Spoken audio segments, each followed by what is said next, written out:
Comment accueillir ces émotions, notamment quand tu rencontres des circonstances négatives et que du coup tu es pas bien?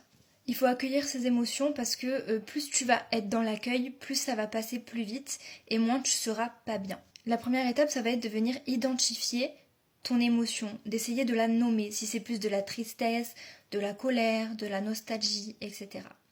Après que tu aies identifié ton émotion, il va falloir venir du coup l'accepter. N'essaye pas de te retenir de pleurer si tu sens que tu as besoin de pleurer. N'essaye pas de retenir ton émotion. Si tu ressens notamment aussi de la colère, pour éviter de trop crier, de trop être submergé, et même par rapport à d'autres émotions comme la tristesse, etc., ce que tu peux faire, ça peut être de l'écriture. Venir écrire dans un carnet tout ce que tu ressens au moment T. L'écriture, ça va être libérateur, tu vas te sentir beaucoup plus apaisé une fois que tu auras extériorisé ce que tu ressens. Donc, tu viens écrire tout ce que tu ressens sur un cahier, ça peut être très intéressant. Et ensuite, essaye d'identifier pourquoi tu ressens cette émotion-là. Est-ce que c'est parce que on a brisé ta confiance? Est-ce que c'est parce que tu te sens trahi? Est-ce que c'est parce que tu t'y attendais pas? Enfin, essaye de comprendre pourquoi actuellement tu ressens cette émotion. Ce que tu peux faire après, c'est d'essayer de comprendre si ce que tu ressens, c'est une réalité ou si c'est juste une peur que tu as en toi. Je te donne un exemple. Imagine ta personne spécifique a posté une photo avec une autre fille. Tu es triste, tu te mets à pleurer, etc.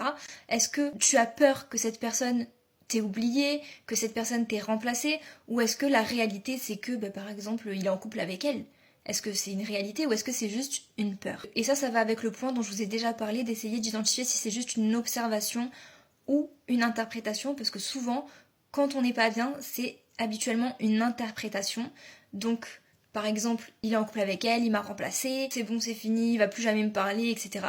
Alors que l'observation, c'est juste, il a posté une photo avec une fille. Quand tu arrives à discerner si c'est une peur ou une réalité, si c'est une observation ou une interprétation, ça va mettre une distance entre toi et ton émotion négative. Et c'est un bon moyen pour justement apaiser ton émotion. Ensuite, ce que tu peux faire, c'est d'essayer de localiser où est-ce que tu ressens ton émotion. Si par exemple c'est de la tristesse, est-ce que tu la ressens dans ton cœur, dans ton estomac, peut-être dans ton ventre, peut-être dans ta tête? Essaye de localiser physiquement où est-ce que tu ressens ton émotion. En venant nommer ton émotion, la localiser, l'interpréter, savoir pourquoi, etc., tu vas être dans l'acceptation de ton émotion et tu vas pas être dans le je refoule ce que je ressens. Et de cette manière, tu verras qu'avec de la pratique, plus tu vas pratiquer l'acceptation de tes émotions, l'accueil de tes émotions, plus ton émotion va passer plus vite parce qu'en fait elle va circuler dans ton corps et pouvoir repartir comme elle est venue.